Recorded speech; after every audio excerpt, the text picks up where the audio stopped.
So we did that. We replaced the table of contents because it was new. Hey, Jack. Here comes Jack. So we had to rearrange some stuff. This is new, this thing. It's awful. I don't know why it's got to be like that, but hey, whatever. Look at this thing. They're like, look, we made it better for you. No, you didn't. I don't like it at all. You can make it go away. I don't know why they think this is what we want. All right. Okay, let me turn on the other one. Go away. Okay, you got to come up here.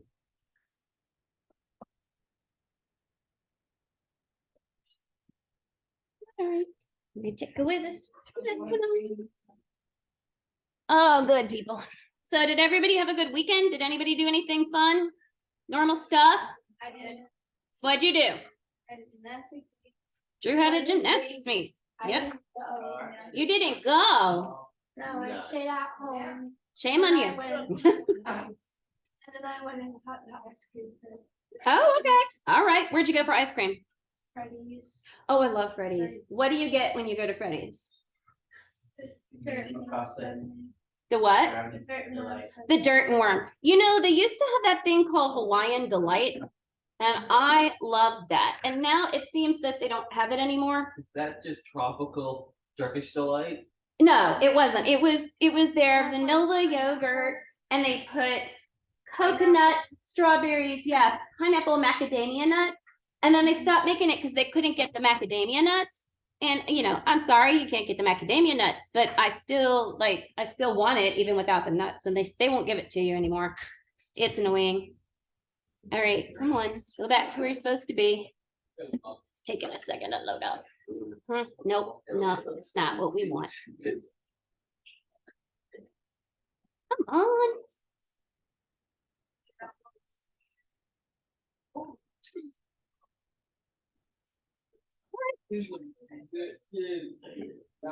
Why do I have no upcoming meetings? What is this about? Why is this being such a pain today?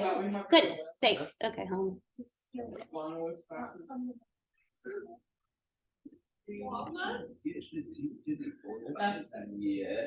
Okay, I don't know what's up. All right, we're not gonna do that one.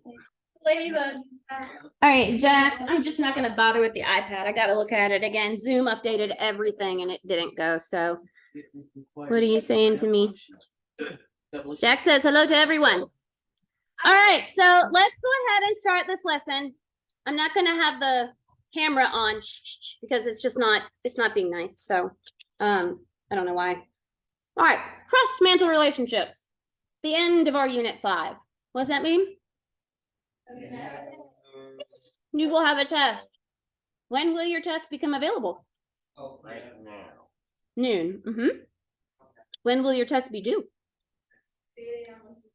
8 a.m. on Tuesday. Oh, I love people that recognize patterns. And you know, I always remind you in your weekly email what's coming up, what you owe.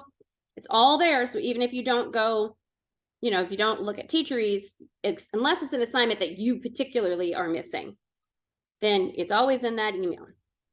Okie doke. So let's see. So we've got, oh, I got hangout stuff. This is why I put this here. Otherwise, I will forget to give it to you. Let's see. All right, you said, I think you left that last week.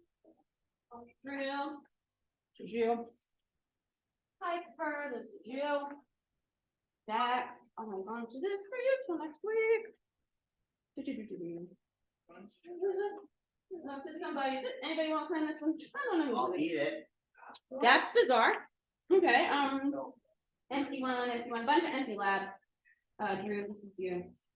And then greenies. Anybody want to claim for the greenies?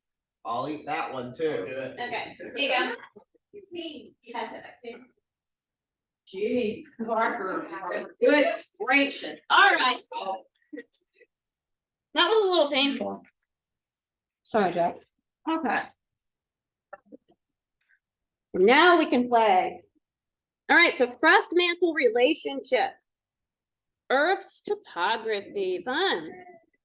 Most elevations are what kilometers or what kilometers below sea level? So there's an above and a below.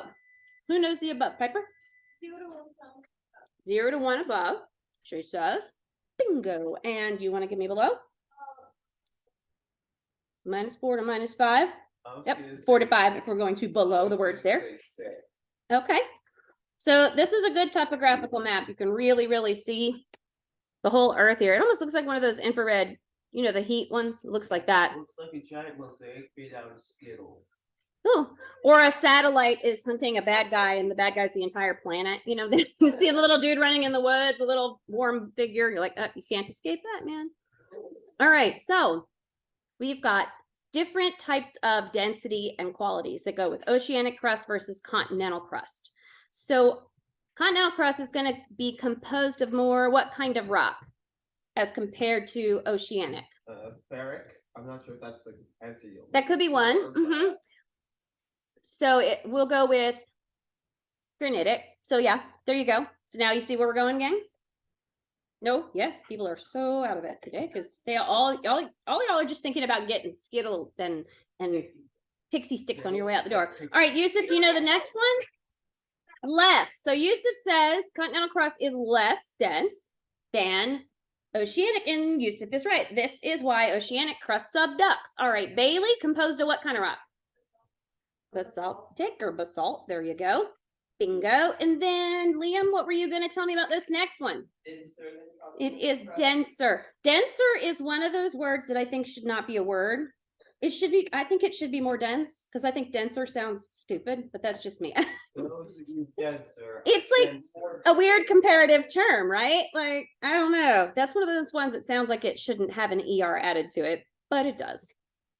All right, so what do we call the condition where you've got an equilibrium created by the displacement of Earth's mantle, by continental crust and oceanic crust? All right, Liam, I'll go for you again. I don't know how to say it, but it's isostasy. That's a good one. Okay, so it's isostasy. This is one of those ones. Yeah, I don't know how to say it. So I once read something that said, hold up a minute. I see you, Yusuf. I once read something that said that, you know, never laugh at somebody for mispronouncing a word because it means they read it. And that's actually true. So this is one of those words where it's, you know, which syllable gets the accent, right? Yeah. Like origami. Yeah. Yeah, that's a good one. So this is another one of those. So isostasy. So this is your condition of, you can rest your hand. I see you. I'll call you next. So you see the, you've got an equilibrium that's occurring because you've got a downward force of gravity on all the crust, right? Continental and oceanic.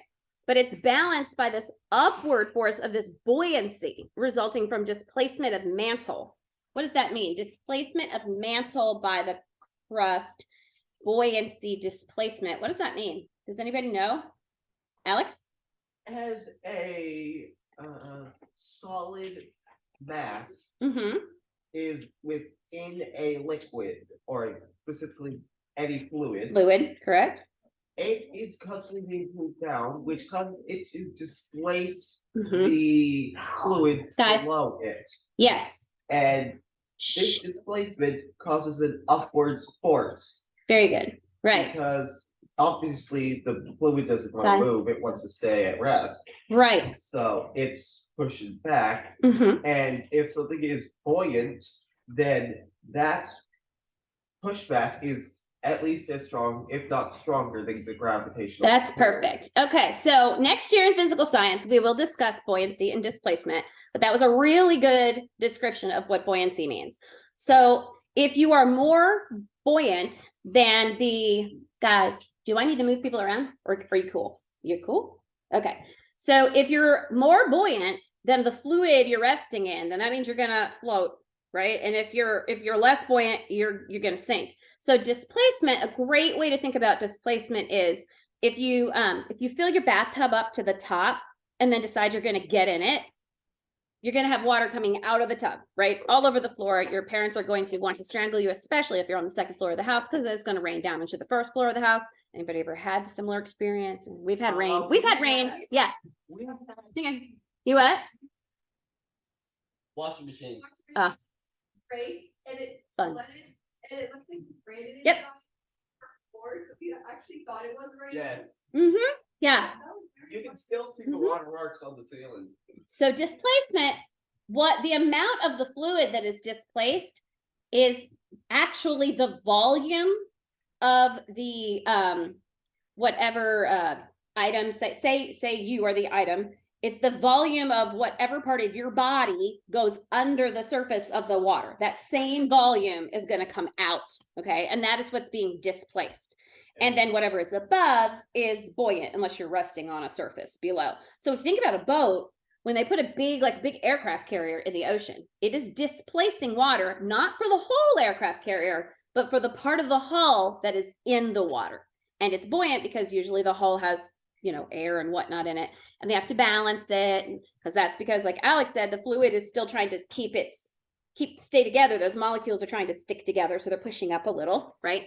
So that's what isostasy is. It's equilibrium between the crust and the mantle, which, we think of buoyancy and displacement as being, small items that we can all see, but the whole planet is undergoing the same process. So what do we call, Yusuf, these thickened areas of continental margins that extend into the mantle below mountain ranges and counter the mass of the mountain range against the surface? Do you know it? Roots? Okay, there you go. Roots. He's over there. Roots. Okay, yes, roots. All right, so we actually kind of got one on this one right here. We almost got, it kind of does look like a root.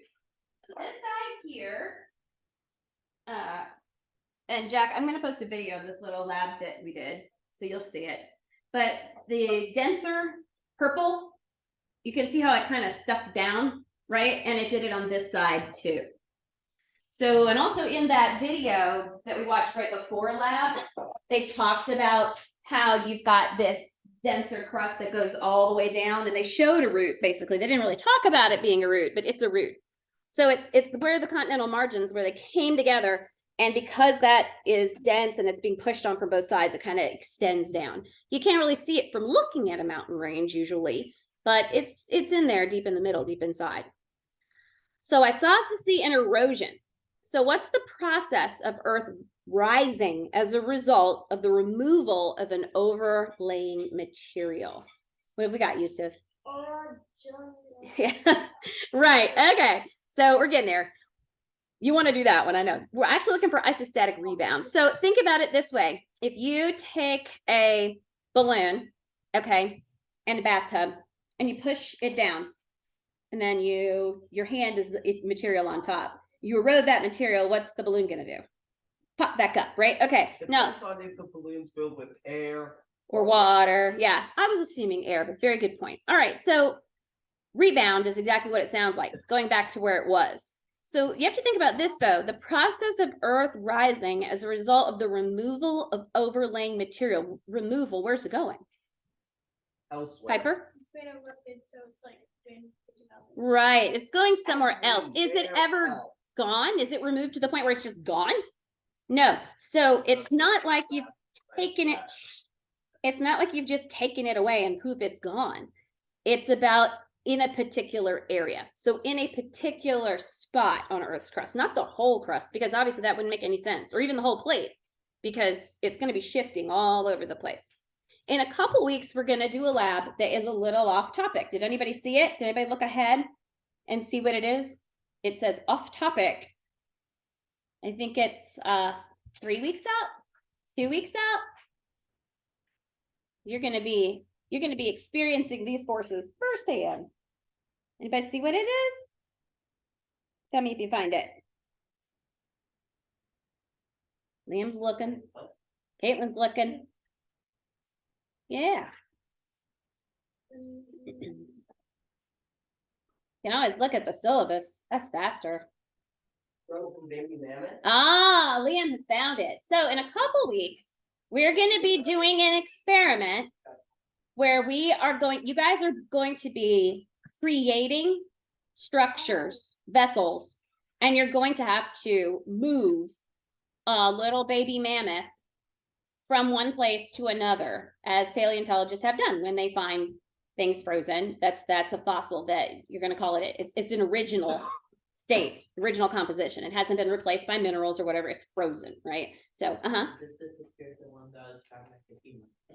I think that's the most recent one. Yeah, there's a lot of them. They found several. If they find it, like, return the taxidermy after they find it. They try and keep it frozen as long as they can. There's a girl. Oh shoot, I can't remember her name. It's a South American human that she's been frozen. She was actually a sacrifice. And it's very interesting. We're gonna talk about her a little bit because she's a great example of how they've been able to take all kinds of new scientific techniques and find out more about her. They've been able to find out that because they knew she would be a sacrifice, they prepared her and her diet changed before she was sacrificed. And they can tell that from her hair. Like they can go in and her hair is so well preserved that they can go in and say she ate, you know, this kind of stuff until the last 2 months of her life and her diet changed. So she was preparing to be the sacrifice. I think they put her at about 15 years old. So it's very interesting, but she's still frozen. But over time, because the conditions have changed, over time, she has started to decompose more. So they're getting as much information out of her as they can, but they keep her frozen. So when you build these vessels anyway, you're definitely gonna experience some isostatic rebound type force because you're gonna have to balance out your vessel because the mammoths, y'all, are like this big. And I am gonna freeze them in ice. And you're gonna, so it's not gonna be well balanced. So you're gonna have to figure out how to get it across the body of water without spilling it. Question, are we building this? Oh yeah. Alex, no, you don't get paid. There's a baby pool that we're gonna use. One of those little baby pools. And you're gonna have to get him from one point to another. And there's gonna be specific instructions. You can go ahead and read the lab, start get ideas, but you have no idea what materials you're gonna have to work with until you arrive. Everybody will have the same materials, but you know, it'll be fun. Aluminum foil and duct tape. So here's the word. Anybody want to give the word a try? Alright. I mean, Yusuf tried it. It's orogeny. All right, orogeny. So orogeny is the process of mountain building. So let's look at orogeny a bit. All right, so mountains at convergent boundaries. So the process that forms mountain ranges is called what? Do we know? Orogeny. Yusuf, everybody, orogeny. That's the one. All right. So right here is a great example. This looks exactly like the model that French scientist did in the video we watched before lab. Like exactly. See how he's got, not only does he have slope like we had, but he has this one coming to a point and stopping. If you looked closely in his glass tank, he had some like a black, probably like a black plastic structure, acrylic structure that he had put in for the base. Our base was flat, but he had a base that sloped down and then another base that came and stopped. And he filled the sand in appropriately so that you could actually see this motion right here. You could clearly see the subduction. And if you look, like here's where you've got crust and crust coming together. And do you see that right in here, you got this coming down? This is what we mean by roots. Okay, this is where like these two crusts have combined.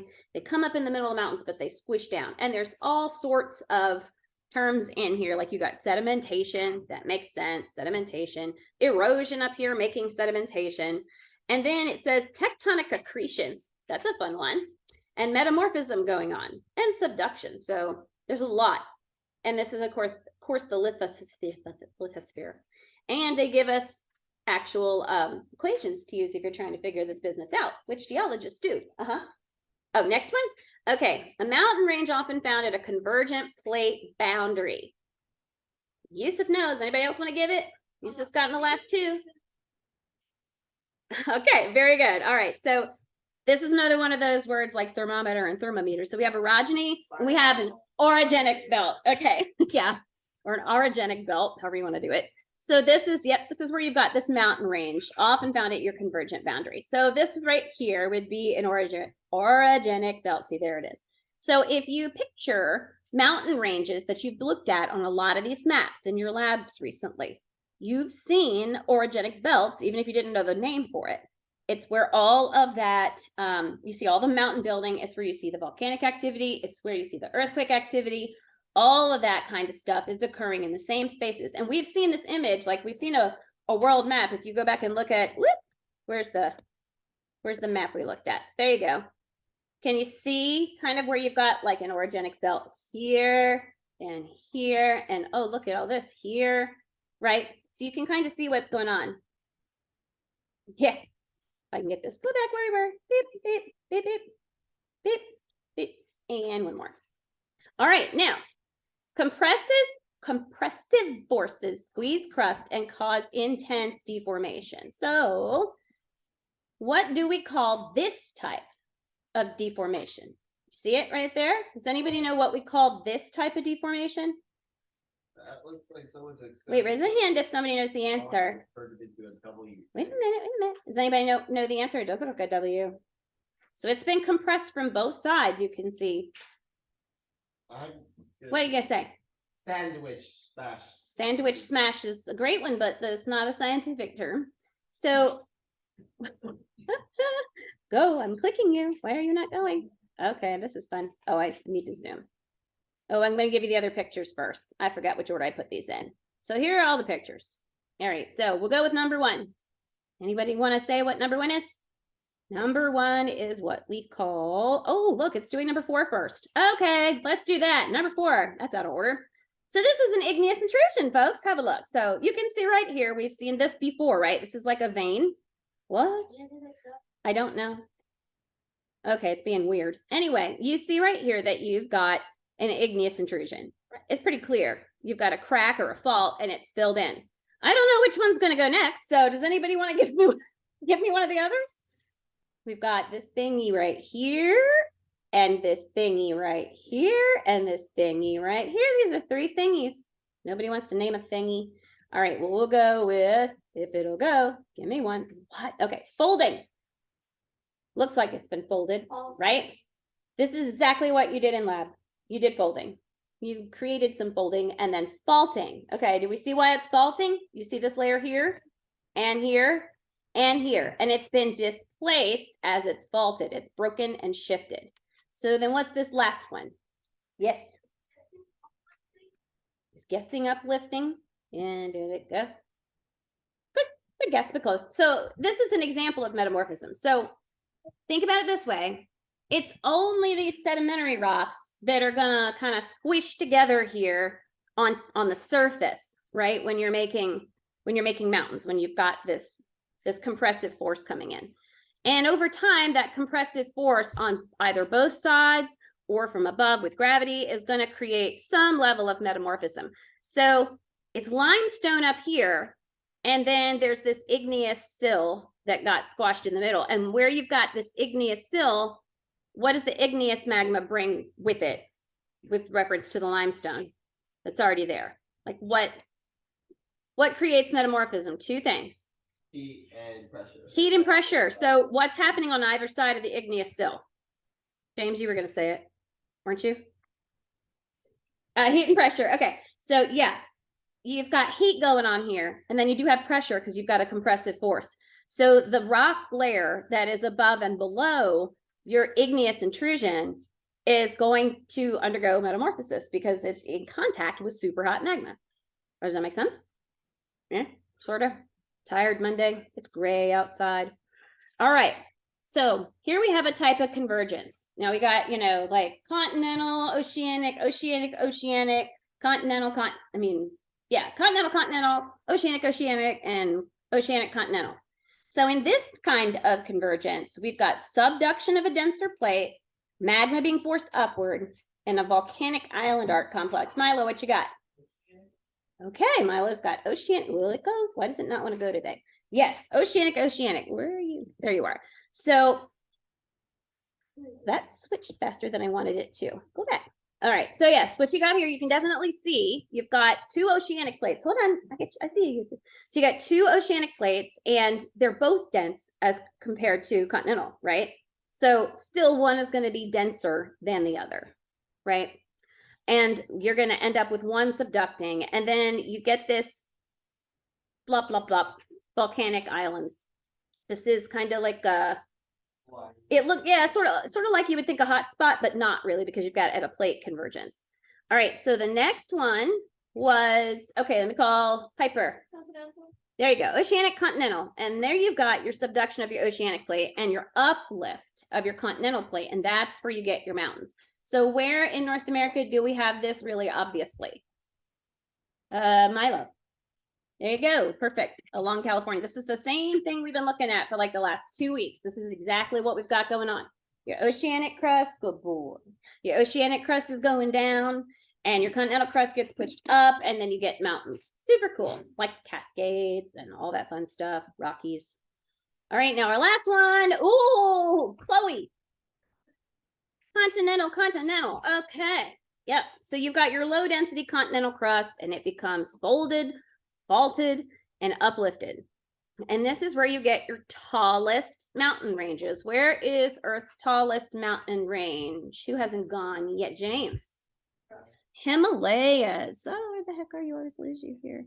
Ah, there you are. Yep.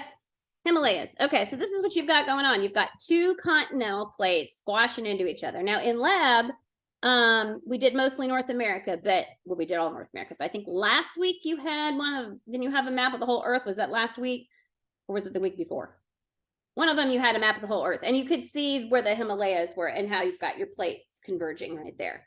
So you've got your tallest mountain ranges, which is the Himalayas, right? And then you've got marine sedimentary rock, often found in these mountains, as ocean basin was formerly between the continents. So this is how you end up with sea creature fossils in the Himalayan mountains, because there used to be ocean between them, and now it's continent, and they're getting squished into each other. But some of that crust that used to be oceanic crust remains. Now, most of it is going to stay towards the bottom. Why? Why? Yes, because it's denser, right? But some of it is just going to get forced upward. And when you have faulting and things like that going on and, you know, chunks breaking off, then you get these walls and areas where you can see fossils of marine organisms. And yep, and erosion. Yep, when you get things eroded, they become much more visible, and it's pretty cool. So now we have the Appalachian Mountains case study. Okay, so what formed the Appalachian Mountains? There were two major things that formed them. Let me see. Somebody who hasn't gone yet. Drew, you know? You don't know? Who hasn't gone to Parker's hiding behind his hair? Do you know? Take a stab at it. You got a collision. What do you think? Pass? You want to pass or throw out a guess? Pass. Okay, Drew, we go back to you. Yes, and two continental plates together. Okay, there you go. So this is what we're getting at. Yep. So you've got these two continental plates that smashed into each other, and it was what? African and North American, right? So they smush into each other. That's your first major force that forms the Appalachian Mountains. Why? Let me see. Somebody who hasn't called, so pay attention. Why do the Appalachian Mountains not look like the Rocky Mountains? Well, what's the major difference? Do you know, Sky? Take a guess. Rocky Mountains are real abrupt and real kind of pointy and jagged. Okay, you're getting there. Not so much that it took longer. Which one's newer, do you think? The Rockies or the Appalachians? So the Rockies are newer. Okay, good guess though. Very good guess. Okay, so Drew, what were you going to say? I was gonna say because they're newer because of the weathering. Weathering, yep. It's a place where there's gonna be a lot of greenery. Okay, And from the top, it's gonna look a lot smoother. yep. And What also were the greenery's oh, gonna break down. yes, that's a good one. What were you going to add? It's a different kind of boundary. Definitely a different kind of boundary. So does anybody else want to add anything else about why the Appalachians look so different from the Rockies? They're on different coasts. So obviously you have the climate thing. So we've discussed the climate and the age. Bailey? One on the west coast is closer to plate. That's true. They are closer. That's true. Other side where there's a lot more. Let me see. Parker, I still haven't gotten one from you. Do you want to give me a guess?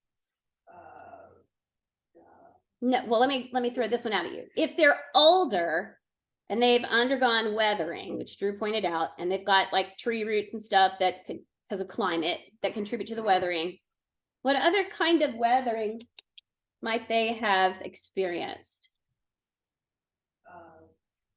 It's the last word up there, dude. Can you see it? Ah, ding, ding, ding, ding. Okay, so the Appalachian Mountains, we're good. So the Appalachian Mountains have undergone a lot of weathering, and they did have a lot of glacier activity, which is why a lot of the in a lot of places in the Appalachians, as compared to the Rockies, you're not going to see it at all, but you can see the evidence of glacial abrasion. Remember what that looks like? It's a rock with like scratches in it. And you can definitely see not so much the till, but like the outwash. You can see some outwash areas. So yeah. Where do the Appalachians start and end roughly? Does anybody want to? Okay, Yusuf, give me your. Georgia, Georgia to Oh, all right. You did the whole thing. All right, there. So does anybody know what the AT is? Appalachian Trail. Okay, the Appalachian Trail. Very good. And where does it start? Raise a hand if you know. Piper? at the beginning of one of the ends of the mountain. Do you know where specifically? I guess it's down south. Down south. You're getting close. Anybody else know? Bailey, do you know? No? Okay, Alex, do you know? North Georgia. It is. It starts in North Georgia, specifically Unicoi. So, Caitlin, I'm still missing you. I got to get you one of these. All right. So, Unicoi, if you go up to like around the Toccoa area, yeah, you can find the beginning. Actually, it's a little more southwest of that, I think. But Unicoi Gap is kind of roughly the area where the AT starts. So, the AT is the Appalachian Trail. It is a walking trail that goes from Georgia to Maine. All. Did you read that? Okay, thank you. You really scared me. You didn't set that out. That's crazy. So say it again. How much is it? 3,349. What was the unit? Kilometers. So Alexa, convert 3,349 kilometers to miles. 3,349 kilometers is about 2,081 miles. 2,081 miles. So it's almost, yeah, approximately. So it's almost the same as crossing the country east to west, right? It's a long way to go. And there are a lot of people who make it their life goal to hike the whole thing. I mean, I know somebody who has hiked, actually, we know somebody who's hiked the whole thing. So Jesse hiked the whole thing. Jesse from EYC, quit messing with those, please. Those are for people to get stuff out. So yeah, so it's a big long thing. There are stops all along the way. There are little kind of like hostels where you can stay the night, and people get to know each other on the trail. And a lot of people, for safety's sake, come up with like a pseudonym for the trail. And that way, people will say, well, have you seen, I don't know, the Lone Ranger? I saw him, 50 miles back. And people keep tabs on each other, and they sign in the guest books and these different hostels and lodges, and you can see who's where. It's a whole community thing. So if you like hiking, and if you're ever interested in like setting yourself a big old life goal, this is one of them. There's also one on the Pacific coast. I can't remember the name. And then there is a really, really well-known one. What were you gonna say? No, it's like the. Yeah, it's not Rockies. It's closer to the actual coast. There's a very, very well-known one that goes through Spain. Does anybody know it? Do you know it? It's the Compostela.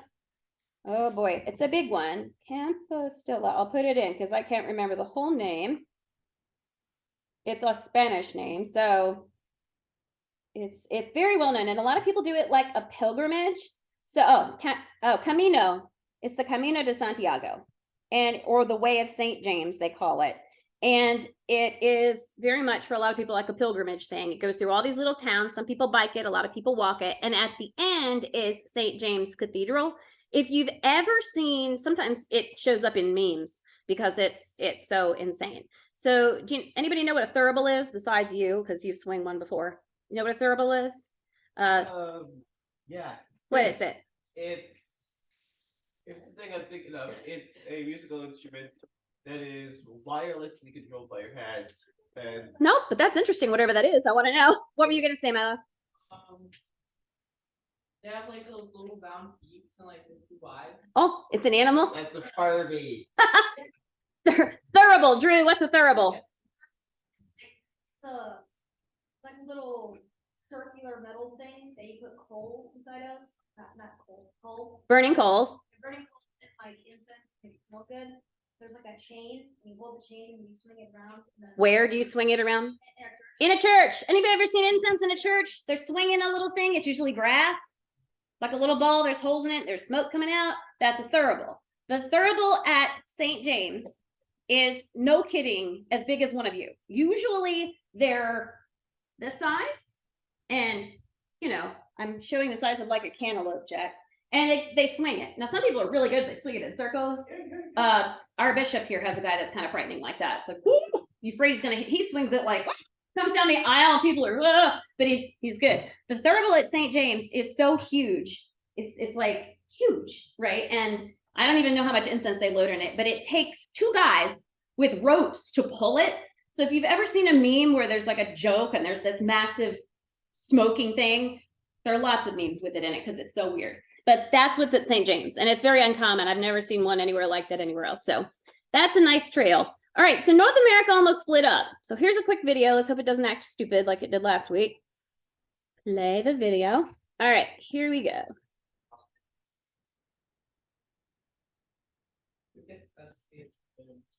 I do. I'll eat that. No. SciShow, go to brilliant.org. SciShow is great, by the way. New course, knowledge and uncertainty.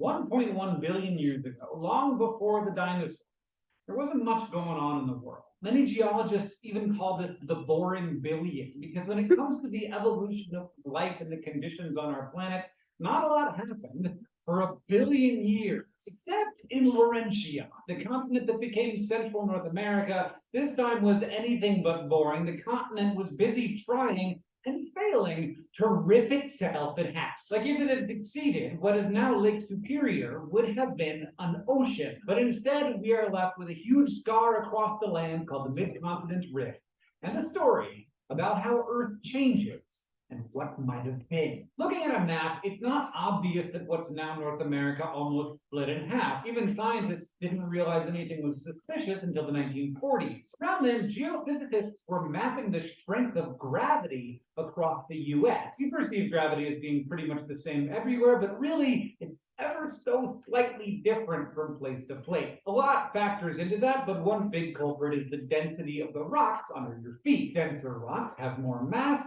so they have a slightly stronger gravitational pull. This is not something you would ever notice, but geophysicists can measure this with an ultra-sensitive instrument called a gravimeter, and it can give them some insight into what's beneath the ground. This is actually a pretty common practice, and these maps are especially useful if you're looking for oil and gas or for minerals to mine. But when the first detailed gravity maps of the middle of the continent emerged, scientists noticed something was really off. There was this huge region of stronger gravity extending from Ontario all the way to Kansas. There were some very dense rocks down there. They called this the Mid-Continent Gravity High, and they realized it was connected to rocks they already knew about, some dense volcanic rocks at the surface around Lake Superior. Soon, scientists figured out that these rocks actually extended underground across the US. In fact, with more research, they learned that the rocks went from Oklahoma up to Lake Superior, then from Lake Superior as far south as Alabama. And the rocks themselves, they were 1.1 billion year old flood basalts. Flood basalts form when a massive amount of magma comes up through the Earth's mantle and erupts, flooding the surface with lava, and eventually that lava cools into a dark, dense rock, basalt. In this case, they estimated that nearly 2 million cubic kilometers of magma were responsible for these flood basalts, which, you know, brings up a very good question. What happened in North America 1 billion years ago? Well, since the 1950s, geologists have thought this strange formation was a rift. That's a place where one of the tectonic plates making up the Earth's surface thinned and began to break into two. But that still left more questions than answers. Like, why did the rift start in the first place, and why did it stop? After all, when a rift starts, it can keep going until it forms a new ocean, and there obviously isn't one of those in the middle of the US and Canada. Also, where did all of that basalt come from? Most of the other rifts we know about aren't filled with such thick layers of volcanic rock. So why is the mid-continent rift so different? Today, this is still an active area of research, and there are many pieces of this puzzle we don't quite know yet. I mean, looking a billion years into the past is kind of a big project. But by studying other rifts around the world and the flood basalts in North America, geologists have put together a pretty good picture. To understand what happened here, you have to know a bit about what happens as continents move. When continents break up and form oceans, they tend to follow a fairly predictable pattern called the Wilson cycle.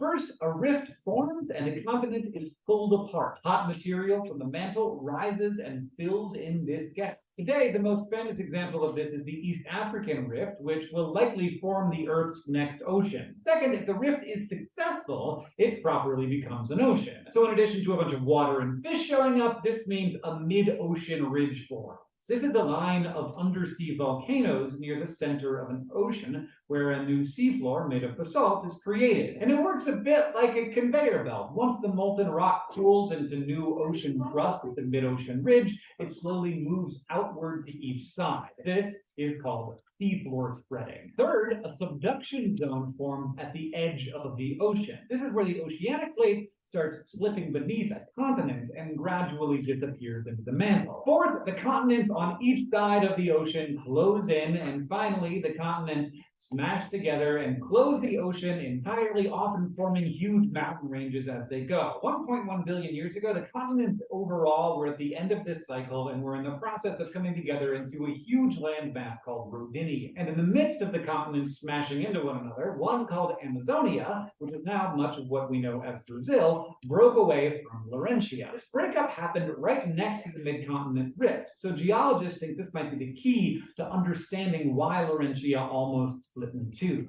Current thinking is that as Amazonia broke away, it pulled and stretched Laurentia from the side. That's what's called passive rifting, and it happens when a sideways force pulls the continent apart. This thins the crust and brings up hot material from below. Rocks near the surface break, and those deeper down stretch and flow, kind of like pulling apart a candy bar. By looking at modern rifts like the one in Africa, geologists have learned that this usually doesn't happen cleanly. Instead of breaking in two, a tectonic plate will often fracture into smaller sections called microplates. And the two arms of the mid-continent rift formed the boundary of the Illinois microplate, which was directly connected to the larger breakup of Laurentia and Amazonia. But that still doesn't explain the huge amount of flood basalts. Instead, those are the remnants of an active rift. Those happen when a hot plume from the mantle rises, heats, and melts the crust above it. This causes the crust to thin and rise up, weakening it and causing it to break. And in this case, it suggests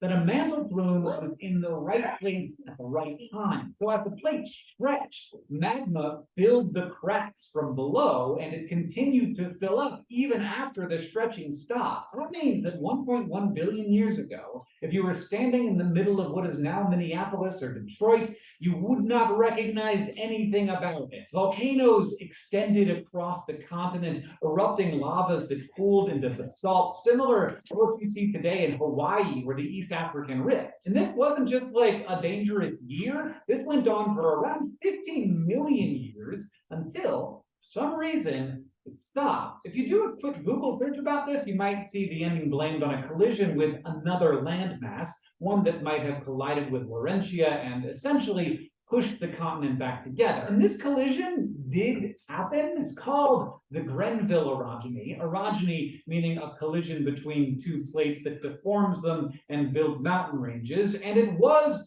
part of the formation of Rodinia. There's even a line of deformed rocks called the Grenville Front, which stretches through Ontario and Quebec, and even matches up with rocks in Scotland, since the Atlantic Ocean formed much later than all this. The Grenville Front actually intersects the mid-continent rift in Michigan, too. But in the last 10 years, geologists have realized this old story isn't quite right. After remapping the area and realizing they misinterpreted some of the rocks, they now believe the Grenville Front likely formed after the mid-continent rift stopped, and all that compression happened much later. So now a more recent hypothesis suggests that when Amazonia finally broke away and an ocean started forming between it and Laurentia, all that stress on Laurentia was relieved, and the rifting ended. We're not exactly sure why this happens, but we do know that it happens elsewhere. Like around 130 million years ago, the West Central African rift system cut right through the continent as Africa and South America began to separate. Except once seafloor spreading began in the Atlantic, rifting in Central Africa stopped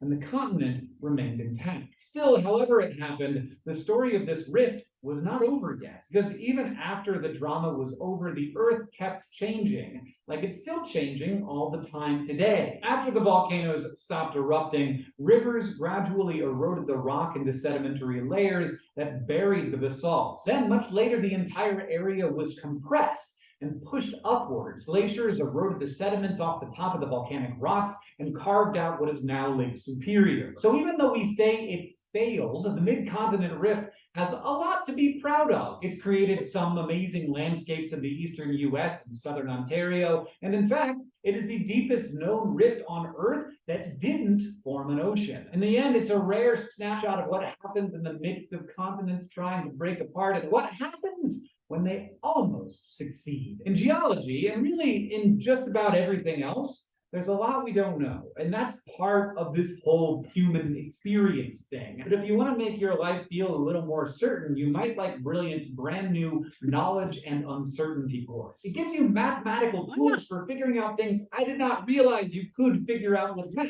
Like you can put a number on how much you don't know, or maybe you want a formula for figuring out how new information should change the things you believe. Apparently, that exists. And you can learn more at brilliant.org/scishow. And if you're one of the first 200 people to sign up there, you also get 20%. You have to have an advertisement. That's how it works, right? So I think that's pretty fascinating. It's nicely done, put together. I like SciShow. If you're ever looking for a good source for stuff, SciShow is good. Yeah, SciShow is good. What's the one we watch all through chemistry? Who do we watch? Professor Dave Explains. Oh, Professor Dave. Professor Dave, if you haven't been with us for chemistry, Chunky bird. is this dude with like long hair and a button-down shirt that he leaves open so you can see all his chest hair. And he, I The one that pointed that one out. don't remember who pointed that out. Cole. It was Cole. Was it Cole? Okay. And then he gives very good, very succinct descriptions about what's going on at a chemical or atomic level, which is great because you can't see it and it's hard to visualize. He does a nice sum up job. So Professor Dave Explains is another good one. So other types of mountain building. So the kind we've been discussing is orogeny. That's when you've got plates coming together. All right. So Parker Liam, we're moving on to this next one here. So other types of mountain building. What other types are there? Okay. Other types of mountain building would be, this would be one, some kind of boundary mountains, and these form at mid-ocean ridges. Okay, Liam. Divergent boundary mountains. Okay, so this is what they showed a great graphic of it in that last video too. And we do have this mid-Atlantic ridge going on. And you have to remember, there are mountains on the ocean floor, right? There's seamounts and things like that. We don't see them, but they're totally there. Like, I think somehow in our perception, it's real easy to just think of it as this big bottomless flat thing. But there's a lot of geologic features down there and a lot of topography. It's just way lower than the topography up here. All right, here's another type. So these are the type of mountains that are going to form when you get large regions of Earth that get uplifted. Somebody who hasn't gone so many times. Liam, Milo. Yeah, there you go. That's a tricky one, right? Trick question. All right, be watching, Caitlin, because I haven't called on you yet. So this is what you get when you have less dense rock that gets uplifted somehow. Okay, so what's uplifting it? Is it the magma? Is it more dense rock getting squished underneath of it? We don't really know. Do you have a guess? It could be kind of like that. They really don't fully understand the whole process, but this is a great picture of one. Like clearly something caused that giant chunk of crust to go. Have you ever been somewhere where you can see the rocks around you are not running horizontally? Have you been somewhere where you see that and the rocks are clearly not running horizontally? They're running, like you can see the veins in the rocks running vertically, and it's really kind of weird, or the layers of rock. I've been in places like that where you really start to wonder what the heck happened. I've got pictures somewhere and I'll have to find them for you. But when we were in Scotland years ago, Parker, when we were in Scotland years ago, we had this little like lagoon that we went to near this farm where we stayed, and there were rocks everywhere, but they went every which way. So something happened there. Some of it was clearly uplifted, some of it had been faulted, some of it had been folded. It was really fascinating. And it may be part of this whole process that he was just explaining, because he said some of those same rocks are in Scotland. So clearly some forces have happened there. Keep your eyes open for stuff like that, especially when you're traveling in the mountains, like going up for a weekend, if you ever do that, or anywhere else where you can really see like the bare rock. Have a look and see if it's all running the same, you know, the layers that you can see are running horizontally, or if they're at an angle, if they've been completely flipped 180 degrees. You see some neat stuff if you're not looking at your phone. So did I say that out loud? I did say that out loud. All right, so other types of mountain building. What is it when a whole area, a whole region gets uplifted like this? A whole region just pop up like that. Hang on, I'm gonna let Caitlin take a stab at it. She's looking. Look at the picture. The picture might be a help, might help you there, Caitlin. What do you call that? This first thing right here, when you get all of this whole region gets uplifted. What's that look like? It's a mountain with a flat top. What do you call us? Take a guess. You got a flat top. You're close. Okay, so that's a plateau. So, huh? Oh, pillow basalts is a good. Yeah, well, kind of looks like almost like those flood basalts, but yeah, you get a plateau, and this is when you get like a whole region that's been uplifted somehow. So you can see here, these are layers, right? Look at that. Can you see that those are layers of sedimentary rock? See? And they've been uplifted. That's how you know that's not a flood basalt. If it were a flood basalt, would there be layers like that? Horizontal layers? No, you got these clearly horizontal layers that have been lifted up. So you've got sedimentary rock, so you know it's not coming from below. It's not igneous, and it's made its way up. And then what do you call these ones down here? Oh, there's a giveaway, Chloe. Fault block, just like it says in the picture, because I didn't cut it out for some reason. So fault block mountains, these form between these large faults where you get pieces across that are tilted, lifted, or dropped. Okay, check that out right there. Look at that sucker. If you look at it real big, you can kind of see, you've got, see where the, look at the veins. See right here, they're kind of going this way, layers and veins. But this one, they're going this way. And in this one, they're going this way. So you can clearly see you've had some kind of action there that has caused those pieces of crust to be moved around. And those are fault block. When you get these big chunks like this, and you've got pieces that are squashed all around every which way. Kind of like you would imagine if you took, you ever tried to sweep a pile of Legos? And you get to all the different angles. Imagine that. You're sweeping a pile of Legos against a wall or something. That's exactly what you got going on. Okay, Earth's mountains ranked by height. Now we're gonna have a little fun. We have number 1, which is our Earth's tallest mountain. Parker, Mount Everest is Earth's tallest mountain. That's right. And it's what? Mount where? Where's that? In Hawaii? Did it recently pass Everest? It's an underwater hole. Oh, it's underwater one. That's right. Okay, this is for above. I forgot about that one. You're right. Underwater, that is. Yes, on the whole planet. This is above. When you're talking about elevation, you're talking about above sea level. So, well, that one may be tallest. So you're correct in your wording. Tallest. You can have one under the surface of the ocean that's more tall than, or taller than Everest. But if you're talking about elevation, you get Everest. Okay, and it's in the Himalayas, and look at it, 29,035 feet. And then right behind it, we have K2, or Mount Godwin-Austen, and it's in the range. Anybody want to give that one a stab? Oh, Bailey? No, right here. Anybody want to get a stab at this word? Oh, you want to do it, Yusuf? No, it's right here. Yeah, I'm wondering if anybody wants to try and say the word. You want to try it? Okay, so it's Karakoram. I believe that's the way to do it. This is not one I know. So, all right, and yeah, it's Karakoram.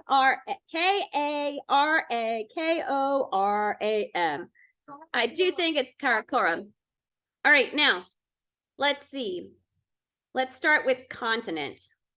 I think we can probably rule out North America. Who thinks it's in? Yeah, well, we're making our way there. Who thinks it's in Europe? Anybody? It's either Europe We're narrowing it down. Who thinks it's in Asia? Okay, so most of us are voting it's in Asia. Okay, It's Eurasian. Eurasian, right along the border. Anybody want to guess a country? I want to say it's South near America. Everest. Near Everest? Okay, So I can say like south. so like Nepal, Tibet, like that. Where are you saying? Nepal? Asian. Okay. the name- And Yusuf's our standout here. He says South America. All right, well, let's see where it is. It is in Pakistan and China. So yes, Himalayan range area, yes, but more towards Pakistan and China. And it's only, about 1,000 feet shorter. So it's still pretty darn I big. believe the K is from the Yeah, I think so. All right. Anybody want to guess what number 3 is at 28,169 feet elevation? Denali. What do you say? Kilimanjaro. Kilimanjaro, Drew says. All right, let's see. Are you right? Oh, I don't even know how to say it. Anybody want to give this one a shot?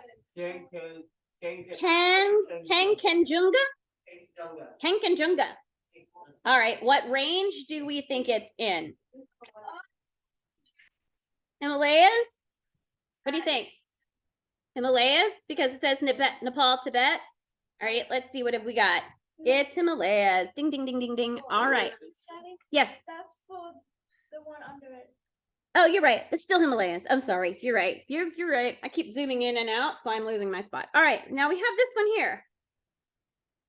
Makalu. I think it is Makalu.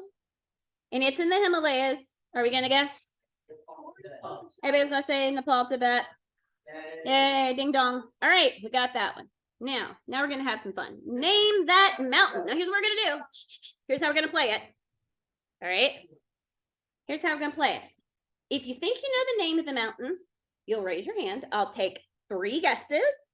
If they're different, then we'll vote. And if you can also vote none of the above.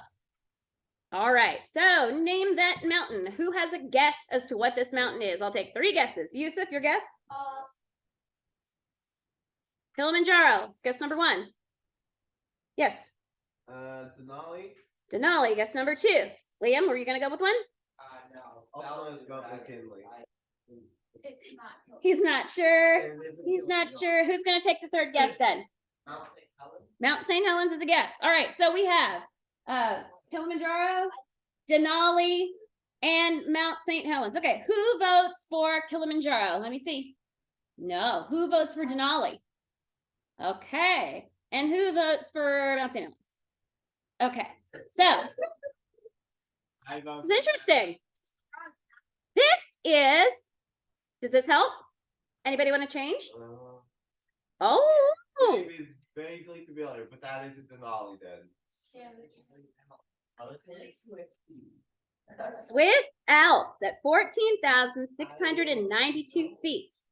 Is this the one? No. No. I love everybody's trying to figure it out. This one is a highly recognizable mountain. Once you know what it is, you'll always see it and go, oh, I know what that is, right? For me, I can see it and recognize it real easy because when I grew up in Virginia Beach, Williamsburg has Busch Gardens, and Busch Gardens is the old country. So you'd have France and you'd have Italy, and every little town had different rides. And there was a ride near Switzerland and Italy called the Matterhorn, and it was a roller coaster inside the mountain. So and they used to have something really similar at Disney, Space Mountain. Y'all have done that, right? Okay, Matterhorn. All right, so that's the Matterhorn. Once you've seen it, you've seen it. You know that one. It's real pointy. It's got this kind of concave bit going on the sides, always snowy. It looks like a horse. Yeah. All right, now we're gonna name this mountain. Alrighty, again, I'm gonna take 3 guesses. It's pretty high. Okay, Bailey, Kilimanjaro, Liam, Everest. I was gonna say Everest. Okay, I need one more guess. Drew? Oh, I need one that's different. We have Kilimanjaro and Everest. Kilimanjaro and Everest. Ding, ding, ding, ding. Go ahead, throw in something else. Denali? Okay, again, Kilimanjaro, Everest, and Denali. Okay, who votes for Kilimanjaro? Okay, who votes for Everest? I vote Everest. Okay, and who votes Denali? Okay, let's see what we're getting here. So maybe this will help you. This is in northeastern Greece. Does this help anybody? I want you to think real hard about your Greek history, your Greek myth. Oh, James. There you go. That is Mount Olympus. All right. So who lives in Mount Olympus? All the gods, right? If you're Greek, that's all the Greek mythology. All the Greek gods lived on Mount Olympus. Now you see why? Yeah. Well, imagine you live way down at, on the mainland in Greece and you're looking up at that. I can see how you could very clearly think the gods came from there. I mean, you can't even see the ground from it. It's all clouds. Uh-huh. Back to Mount Bighorn. Matterhorn?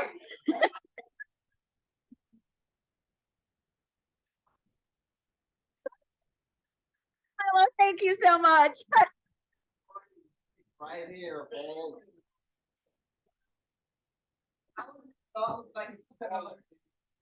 There's Bighorn. What did you want to ask? I just wanted to see because I thought it was bigger. So I was wondering why Mount Olympus was above. Elevation, yeah. Clearly. Great. So here's your Mount Olympus. So that is a really jagged looking mountain. It's pretty cool. Alrighty, how about this one? Oh, I know this one, yeah. Okay, wait. Chloe, were you gonna guess? No, I was scratching. Okay. Alex? That's about McKinley. No, Alex no, said, no, wait, no. up, St. Helens. okay. Alex says St. Helens. Parker? Mount Everest. That's not Everest. All right, and I'll take Liam. Denali. Denali. Okay, we have, you said St. Helens, Carl. Everest, and Denali. Please Okay, go up. let's have, oh wait, I forgot to say I forgot to vote first, but, okay, we've narrowed this down a bit. Okay, It's about St. Helens. is it Mount St. Helens? Yeah, like, Is it anything else? Anybody want to take any other guesses? All right, so y'all wrong. That's Rainier. big mountain. Same range, it's in the Cascades, but that is Rainier. That was your first mistake. So Rainier is, so interestingly, I had a friend that lived on one side of Rainier, and she came through Georgia real briefly because a relative was getting married in the Georgia mountains. So she like flew into Atlanta and she stayed at our house one night with her kids, and they were gonna go out in the yard. And she was like, look, you have to understand there are venomous snakes here, because where she lives, there are no venomous snakes in her area because they don't make it up over the mountain and down the other side because they're blocked somehow. There's some little way of keeping them out of that habitat. So she had to tell her kids, because apparently they pick up every snake they find at home because none of them can hurt them. So they just scoop them up. So she was like, don't do that. I was like, no, we seriously have like copperheads and water moccasin like in my backyard because we had a creek at our old house. And all right. Oh boy, name that mountain. Ooh, okay. I would take 3 guesses. Give me a hand if you have a guess. All right, Parker has a guess. Mount Everest. It's not. Okay, Mount Everest. Yes, Liam. Kilimanjaro. No. Wait, James knows it. What do you think you know? Is it from the outlet? Do you want to take a guess? You know what you do? What can you do there?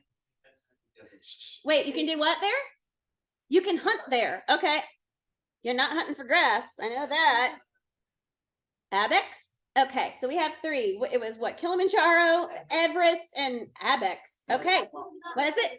And it's not. Wait a minute. Oh, you hunt Ibex. Okay, I thought you were gonna call it Mount Ibex.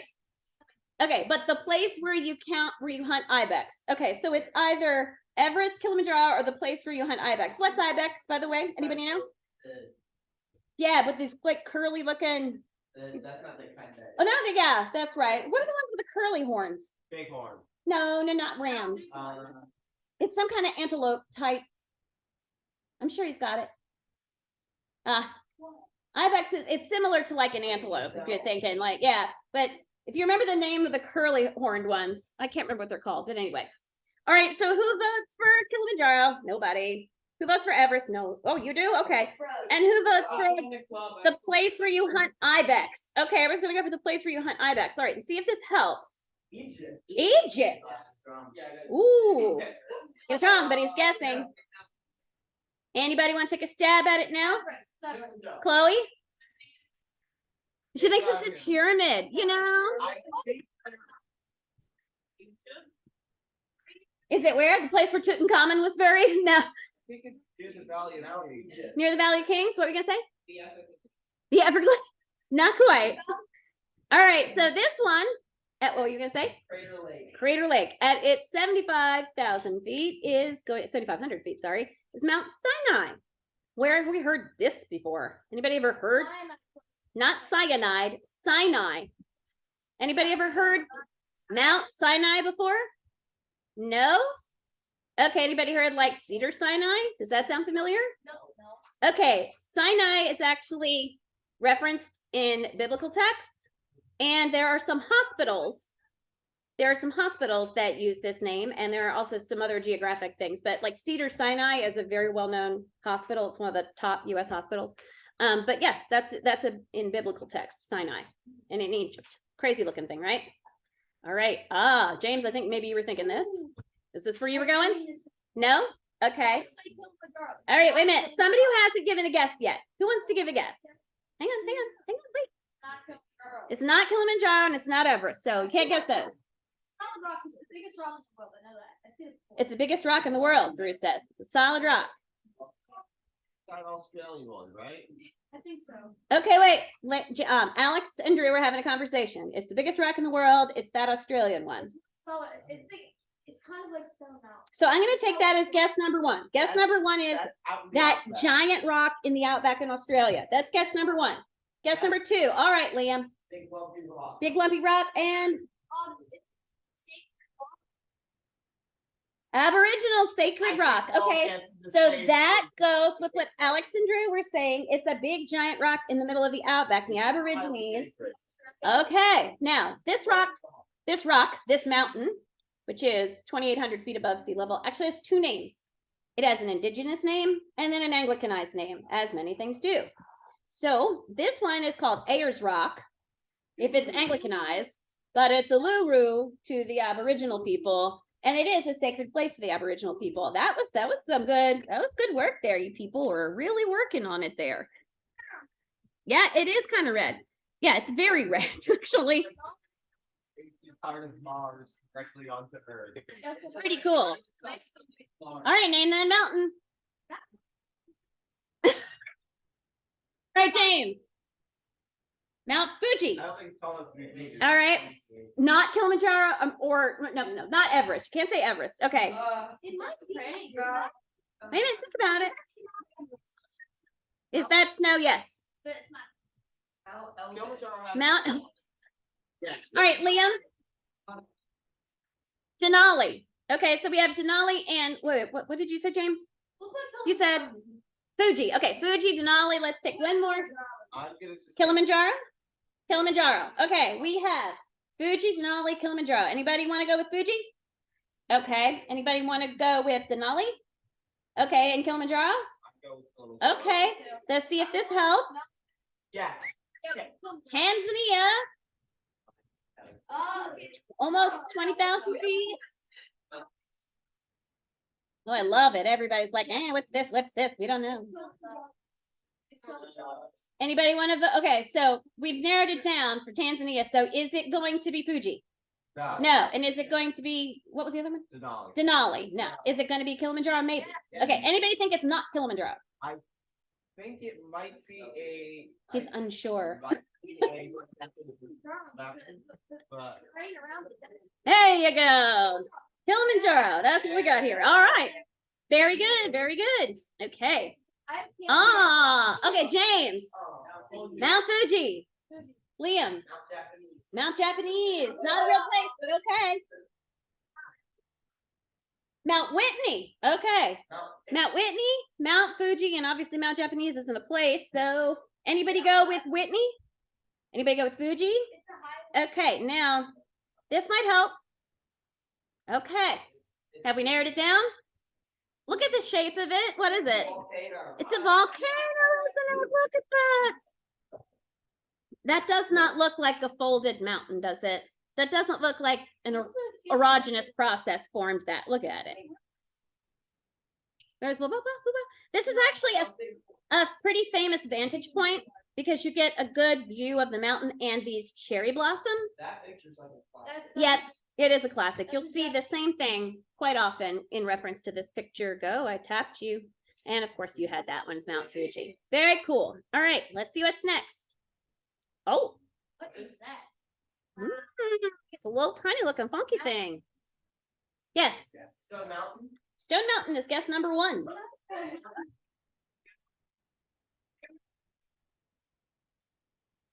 Parker? Evidently not. Anybody else? I need one more.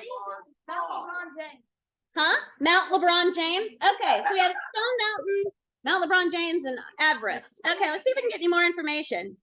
No, are we getting closer? That's Stone Oh, Mountain. Leo! And everyone laughed at you, so I'm giving you extra coins. Stone Mountain, DeKalb County, Georgia. Oh, and look, it's 1,000 feet. Poor baby. Poor little baby made it to 1,000 feet tall. Oh.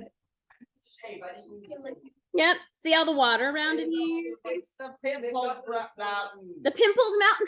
It's got a big carving on the side. No, it's the one that got Mhm. squeezed out of the earth like Yep. a giant pimple. Yes, it did. It got squeezed up like you're correct. You're correct. Yep. So, has anybody ever climbed it? Like actually walked it? Yes. Yep. If you can't climb it, you can take the little cable car. Not want to go back there again. I've done both. Fire on my side. Were you freezing? No, got attacked by an entire hive of bees. I was stung by nearly an entire hive of bees. What? Okay. A negative association with the smell of lavender. So, all right, guys at the table. So Stone Mountain is a really excellent place to see exfoliation, by the way. If you take the hiking trail up, there's a lot of exfoliation. What's exfoliation? Pimples, Yep, or, there you go. What's exfoliation? What is like it? Thin layers of rocket removal. Yeah, just kind of shearing off of it. Yeah, kind of peeling off on the walking trail because it gets so much foot traffic. There's some very clear examples of exfoliation along the rock. And anybody ever been for the laser light show? I think that's the best thing Stone Mountain has to offer besides the view, which is pretty cool. The laser light show is amazingly fun. Oh yeah. All right. Very good. So how about this one? Swanee Mountain. So we have a guess. Swanee Mountain.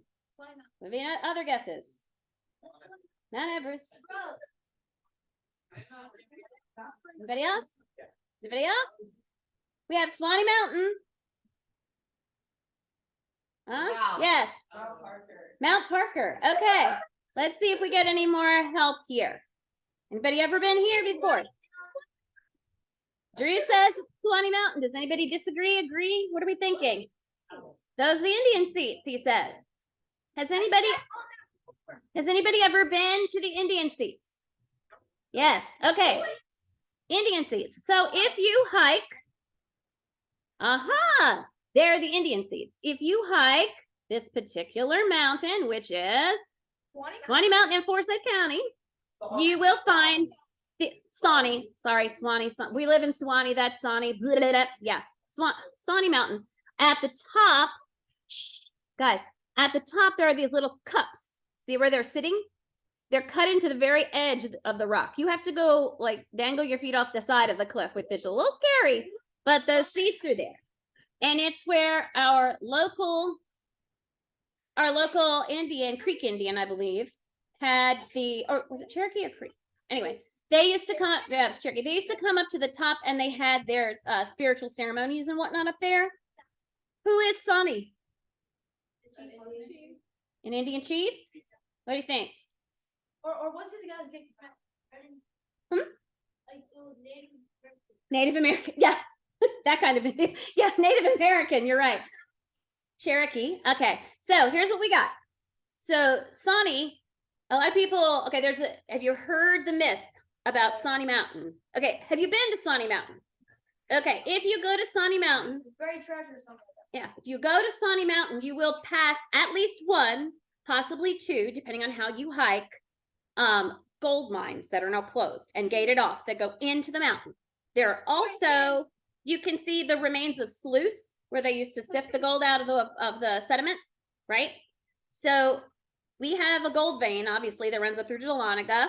There's a little bit here, but the whole myth, the legend, is that Sawney was a chief, and when the white man came to take the natives out, he and his braves stood on the mountain and they like held them off for a really long time, and Sawney took all this gold and treasure and he holed himself up somewhere inside the mountain in a cave and like barricaded himself in and died with his treasure, and there's gold there, so you got to find it. That's Sounds like. kind of we the right. we need Compost Village. So that's kind of the legend that goes with it. But interestingly, back in like fifth or sixth grade, Cole did a research report on it because I was curious and he was curious. So Sawney was not really a chief. He was what they call a minor chief. So he had some authority, but he wasn't like the dude. And there is census evidence that he did not remain here. And we know where he lived. Basically, if you've ever been over by Kelly Mill Elementary, if you know where that area is, that was his land. You can look at the census and see what he owned. They'll give you the exact acreage, the number of peach trees. And what they did when they were removing Cherokee from the area, the European settlers that were removing Cherokee from the area, they would like evaluate their property and say, this is how much all your stuff is worth, take it and go. But it was way undervalued. Like you can look and see what they paid him. It was nothing. It was like $13 or something, and which then still was way more than now, but for all of his land. And we know for a fact that he's not holed up somewhere in the mountain because he showed up in Oklahoma on the census. He made the whole Trail of Tears all the way to Oklahoma, and he did end up there. There's also stories about him being a guy who stole a horse, but that was another guy named Sawney. It's a whole big thing. If you want to get into like local legend, local history, it's a really interesting story. Anybody want to guess how tall Sawney Mountain is? 1,738 feet. Okay. Okay. What you get? Okay, let me do this. Is it going to be taller or less tall than, how tall was Stone Mountain? Do you remember? 1,047. Yeah, okay. Taller or shorter? I think it's a little taller. All right, well, let's see what we got. It is 1,946 feet. So it's actually pretty good. I highly encourage you, everybody, to take a hike one day, especially if it's a Tinker Day and we don't have class. This is the place to go. When you get to the top up there where the Indian seats are, it is beautiful. The view, as you can see, these dudes sitting here, that view is amazing. You can see all the way to Dahlonega practically. It's pretty darn cool. Why And does worth it the almost look like a dark oak forest from Minecraft? I don't know, man. All right, I got one here. Not Japanese. I think that's California. California. Anybody have it? Yep. Mount Murica. I'm gonna say it's wherever the Hollywood sign is, just the other side. So let's do one thing. We can tell based on the foliage that what type of vegetation is here? Trees, what type of trees? No, Are they evergreens? Non-coniferous, so we want the word deciduous, right? So these are deciduous trees. All right, let's see. Well, there's another picture of it in the snow. Looks a little like Sawney Mountain, doesn't it? But it's longer and there's less of a dip in the middle. So it's Twinkie Farm, Sawney Mountain. Anybody want to guess a state? California? What do you think? America's not a state, love. Yes, guy. Colorado is a good guess. Anybody else want to guess a state? Yusuf, you want to guess a state? Nevada? Oregon? Oregon, what do you think? Where? Utah? We got lots of guesses. All right, let's see if this gives us any more clues. Ooh, look at all that. Beautiful fogginess and looks like little townhouses down there. I can see an electrical pole in Virginia. It's Virginia. How do you know that, Piper? Oh, yeah. So what might this be? Tinker Tinker Mountain. Very good. There it is. Right there in the distance behind the chapel. This is Tinker Mountain. So if anybody ever wanted to know what it looked like from afar and you missed the picture the first go around, Tinker Mountain. Beautiful Tinker Mountain. And the hiking trail starts somewhere down here at the base and goes right about to there, where there's a big old rock in the middle. Lovely Tinker Mountain. Hey. Yusuf, you missed Tinker Day, didn't you? You came after Tinker Day. You missed it. Somebody explain to Yusuf what he missed. Donuts. Great. Okay, you did get it. Cool. So next October, people, it's coming. And there you go. Elevation 2990. So it's taller than Sawney.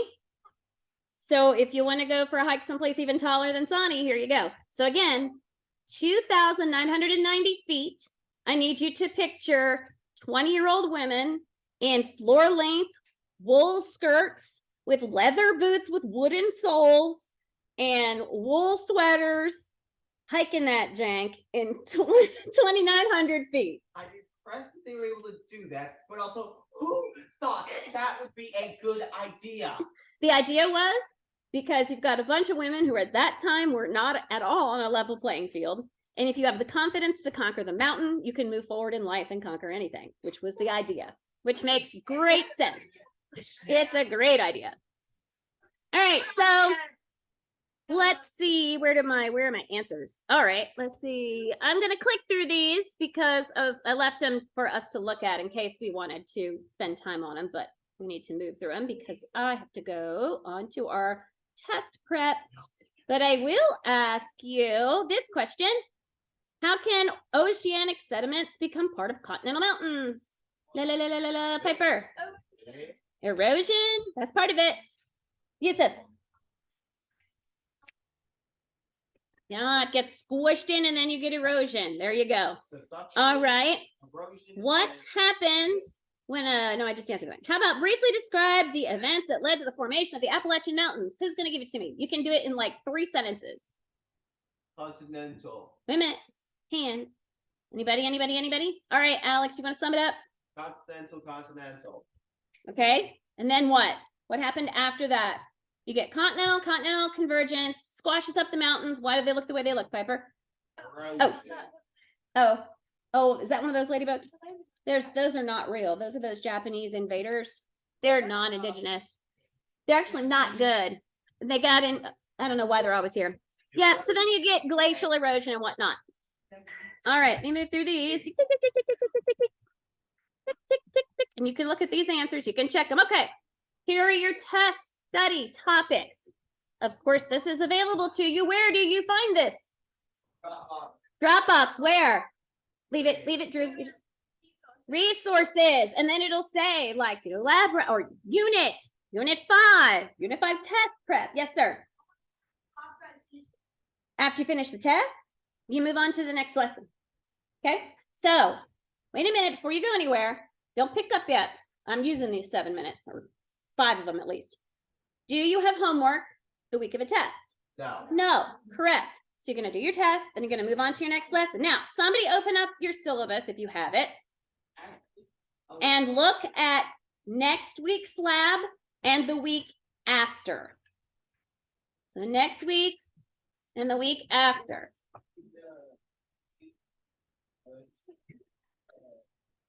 All right, so next week's lab is gonna be, who has it?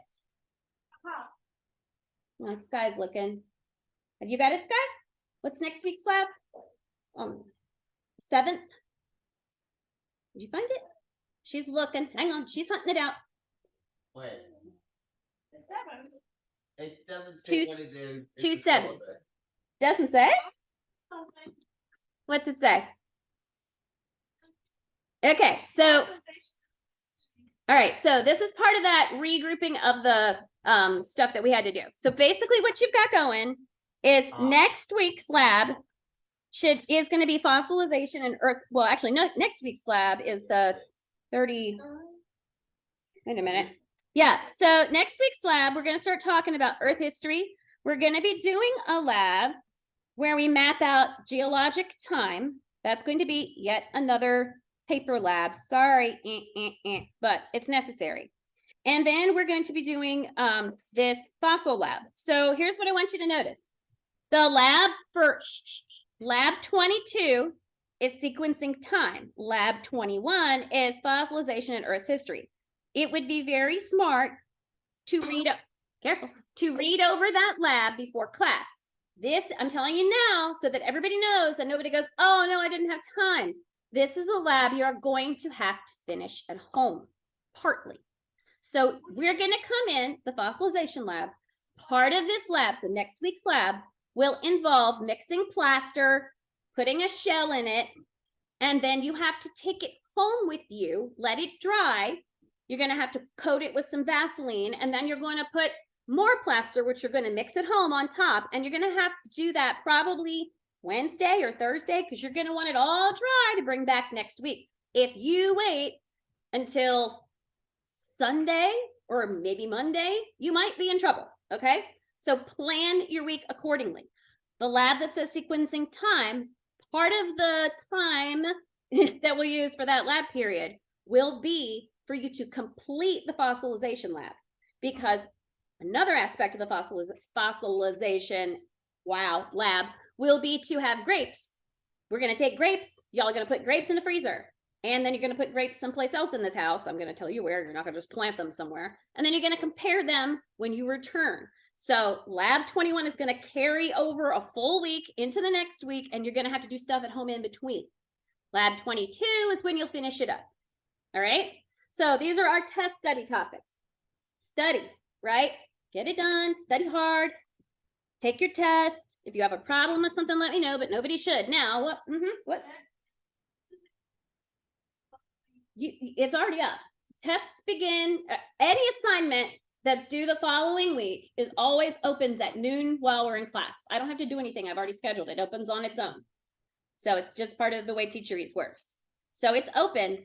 I really suggest studying first, okay? What's the best thing to study? What's the best resource? The slides. This and, oh yeah. Very rarely do I take anything and put it on a test that we have not gone over in class. So if we're gonna go over it in class, it's gonna be on a slide. So in that little resources folder, I tend to put all the slideshows from this unit. So you don't have to go and find them. They're all there. Look at them. Look at them and look for these things. Go, oh, where's Alfred Wegener? Okay, I'll find him. Okay, everybody good? Now, one last bit of instructions before you leave. The little tiny paper cups up there. That's all you get. I suggest, listen up, I suggest you do Skittles first so that you don't spill, because if you spill Pixie Sticks in my house, my husband is gonna like cancel class from now to the end of time, because he was already bent that I was even considering such a thing. So here is the money.